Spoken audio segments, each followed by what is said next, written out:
नास्तिक वो पूजा पाठ करता हो या ना करता हो, लेकिन एक ना एक दिन उसके अंदर इच्छा ज़रूर होती है जानने की ये ब्रह्मांड कैसी रचना हुई और हम इस ब्रह्मांड में कैसे आए। हमारा इस योगिनियाँ कुछ उग्र होती हैं, कुछ तटस्थ होती हैं, कुछ जो है सौम्य होती हैं। पृथ्वी पर इनको किसी भी स्थान पर कहीं पे जाने के लिए किसी की अनुमति की ज़रूरत नहीं होती है, क्योंकि ब्रह्मांड की रचना में इनका एक बहुत महत्वपूर्ण योगदान होता है। दोस्तों, ये भी कहा जाता है योगिनियों के बारे में, अगर कोई व्यक्ति एक दिया जला करके योगिनी का आवाहन करता है तो वो सदा सदा के लिए वहाँ पे वास कर लेती है। दोस्तों, एक बार अगर योगिनी प्रसन्न हो जाएं तो तांत्रिकों की शक्ति बहुत ज़्यादा बढ़ जाती है और ये योगिनियाँ जो होती हैं तांत्रिकों के लिए बहुत ही महत्वपूर्ण हैं और उनके आकर्षण का केंद्र रही हैं। दोस्तों, योगिनियाँ जो होती हैं, जो पूरा ब्रह्मांड है उसमें ये जो योग है, योग एक बहुत बड़ी चीज़ है। योग, योगिनी, योगी, सहयोग, संयोग, वियोग। योग जो है यज्ञ सबसे मिलकर बना है, यज्ञ मतलब जुड़वा। दोस्तों, यह योग ब्रह्मांड का निर्माण करता है और इसी से योगिनी को नाम पड़ा है, इसी से बना है। और दोस्तों, मोक्ष तक हमको प्राप्त कराता है। ब्रह्मांड के निर्माण से लेकर के जो जीवात्मा को मोक्ष प्राप्त होता है, इन सब में योग का बहुत बड़ा योगदान है। बिना योग के ब्रह्मांड टिक नहीं सकता है, संभव नहीं है।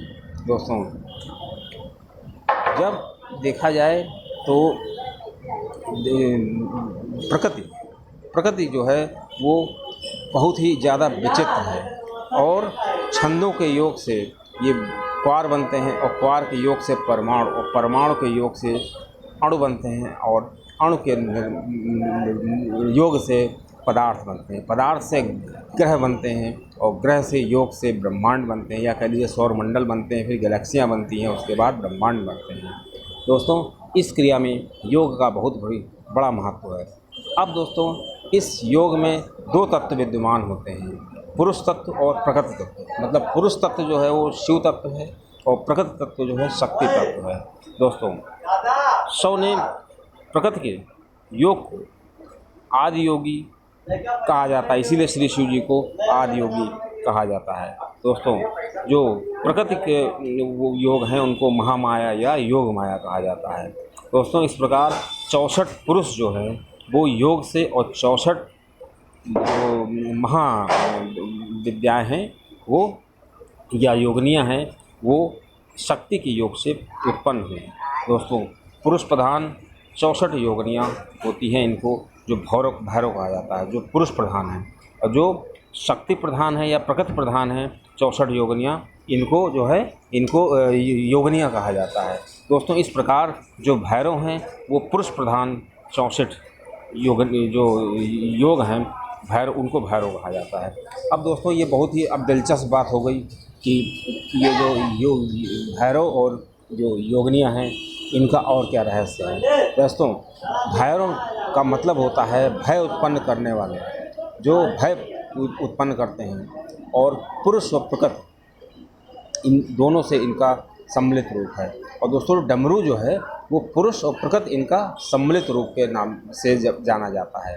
दोस्तों, 7 बार जो है पुरुष प्रधान जो योग है ये इनका निर्माण हुआ और 7 बार प्रकृति, तो जो 7 बार पुरुष प्रधान जो योग हैं उनसे भैरव का उत्पन्न हुए 64 भैरव। और दोस्तों, अब 64 भैरव में जो 8 हैं वो भयंकर महाभयंकर हैं। दोस्तों, इसमें प्रथम है असितांग भैरव, ये सफ़ेद रंग के हैं और इनके 4 हाथ होते हैं। दूसरे भैरव दोस्तों हैं रूस, इनकी नीले रंग के हैं और इनके भी 4 हाथ हैं। तीसरे जो बहुत प्रचंड भैरव हैं वो चंड भैरव हैं और ये गौर रंग के हैं और इनके 4 हाथ पाए जाते हैं। अब दोस्तों, अगले जो बहुत महत्वपूर्ण भैरव हैं वो क्रोध भैरव, ये नीले रंग के हैं, इनके 4 बाहें हैं। अगले जो भैरव हैं उन्मत्त भैरव, ये सुनहरे रंग के हैं, इनके 4 बाहें हैं। दोस्तों, अगले जो भैरव हैं कपाल भैरव, ये चमकदार पीले रंग के हैं, इनके 4 बाहें होती हैं। दोस्तों, अगले जो भैरव हैं भीषण, ये लाल रंग के हैं और इनके 4 बाहें होती हैं। अब दोस्तों, जो सबसे लास्ट के 8वें भैरव हैं और सबसे महत्वपूर्ण भैरव हैं और वो हैं संहार भैरव, और ये प्रमुख भैरव हैं, इनको काल भैरव के भी नाम से जाता है। और जितने भैरव मैंने आपको बताए हैं, रूस भैरव, चंड भैरव, क्रोध भैरव, उन्मत्त भैरव, कपाल भैरव, भीषण भैरव और संहार भैरव, इन सब के साथ साथ और रूप हैं। तो इस प्रकार 8 भैरव और उनके 7 रूप, मतलब कुल मिला के हो गए 64 दोस्तों। ये जो काल भैरव ये बिजली के रंग के पीले आकृति में पाए जाते हैं और इनकी 10 भुजाएं हैं। ये 10 भुजाओं में त्रिशूल, डमरू, शंख, चक्र, तलवार, कटोरा, लाठी, पाश, अंकुश इस आदि धारण किए हुए हैं और ये ईशान कोण के स्वामी हैं। अब दोस्तों कुल 64 भैरव हो गए। अब ये महाभयंकर ध्वनि उत्पन्न करते हैं और दैनिक रूप में भैरव की जो पूजा की जाती है दोस्तों, 64 भैरव रूपी और 64 योगिनी रूपी जो हैं ये इन्हीं के प्रतिरूप हैं। अब 64 भैरव रूपी ध्वनि तत्व शिव तत्व से प्रकट करते हैं तो इन्हें भैरव कहा जाता है। जब 64 योगिनी स्त्री ध्वनि शक्तियाँ को प्रकट करते हैं तो इसे योगिनी कहा जाता है। अब दोस्तों योगिनियों के 2 स्वरूप होते हैं, एक तात्विक और एक दैविक। आइए इस वीडियो में दैविक स्वरूप की उनकी जानते हैं उनके बारे में। योगिनियों के भी दोस्तों 7 समूह होते हैं और 8वें समूह में जो योगिनी होती हैं वो प्रकृति और बहुत ही शक्तिशाली है। मतलब इसलिए दुर्गा जी और काली जी उन्हीं के रूप में हैं और उसी में प्रकट होती हैं। दोस्तों पहले समूह में जो योगिनियाँ आती हैं उसमें सबसे पहले है ब्रह्माणी। दोस्तों ब्रह्माणी और इनकी जो 7 सहयोगी योगिनियाँ हैं वो ब्रह्माणी, सरस्वती और आदिति, अभया, सर्वमंगला, इस टाइप से 7 योगिनियाँ हैं। दोस्तों ये सृष्टि के सृजन में इनकी महत्वपूर्ण भूमिका होती है। और दोस्तों दूसरी जो योगिनी हैं महत्वपूर्ण योगिनी उनको माहेश्वरी कहा जाता है और उनकी सहयोगी योगिनियाँ गौरी, उमा, गंगा, अजिता, यमुना, वायुमेल, धूमावती और सौम्या, कल्याणकारी और हैं। और दोस्तों इनका रंग हल्का पीला होता है।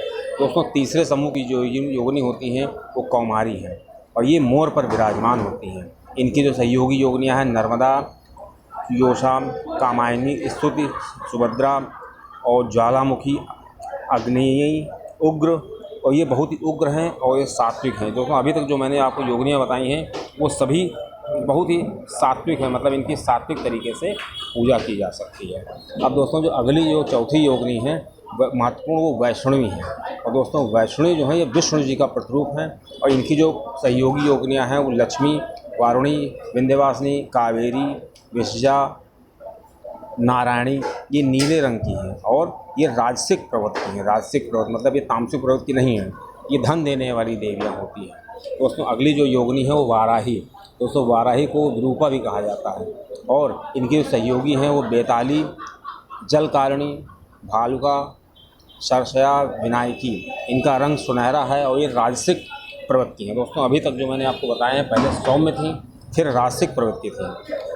अब दोस्तों अगली जो योगिनी है इंद्राणी, इनको इंद्री भी कहा जा सकता है और इनकी जो सहयोगी योगिनियाँ हैं वो विकट नैनी, करकाली, विंध्यवासिनी, विरूप, गांधारी, चंद्रकाली, सूर्यपुत्री और चमकदार। दोस्तों इनका रंग पीला है और ये समृद्धि प्रांशिक प्रवृत्ति है। मतलब जो वैष्णवी हैं वाराही और इंद्राणी, इनकी जो 7, 7, 14, 7, 8, 24 तो 24 योगिनियाँ हैं ये सब राजसिक प्रवृत्ति हैं। मतलब ये जो राजसिक जो प्रवृत्ति के लोग होते हैं उनको इनकी पूजा करनी चाहिए। अब दोस्तों अगली जो योगिनी है चामुंडा, बहुत ही विशेष योगिनी है और इनकी जो सहयोगी योगिनियाँ हैं वो चर्चिका, काकराली, अघोरा, शटवारी, भद्रकाली, विकराल। तो ये लाल आँखों वाली होती हैं, दुबली पतला इनका शरीर होता है और ये बहुत ही उग्र स्वभाव की होती हैं और इनकी पूजा करने से जो बहुत ही कठिन प्रक्रिया है इनके पूजा करने की, क्योंकि किसी अघोर या किसी जानकार व्यक्ति के जानकार जो बाबा होते हैं, जानकार लोग होते हैं, उनके सानिध्य में ही इनकी जो पूजा करनी चाहिए, इनकी साधना करनी चाहिए। दोस्तों जो अंतिम योगिनी हैं वो तामसिक प्रवृत्ति है और दोस्तों उनको चंडी के नाम से जाना जाता है और चंडी प्रकृति है, चंडी। और दोस्तों इनकी जो सहयोगी योगिनियाँ हैं योग माया, महामाया, दुर्गा, महादेवी। दोस्तों इस तरह से इनकी 7 सहयोगी योगिनियाँ हैं।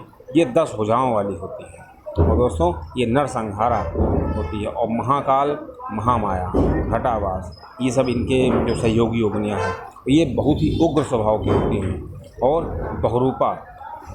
और दोस्तों ये जो योगिनियाँ होती हैं ये बहुत ही ज़्यादा इनको जो तामसिक प्रवृत्ति होती है, मतलब इनकी पूजा करने के लिए जो तांत्रिक होते हैं वो बहुत परेशान रहते हैं, क्योंकि इनसे जो सिद्धि प्राप्त होती है उससे उनको बहुत लाभ होता है।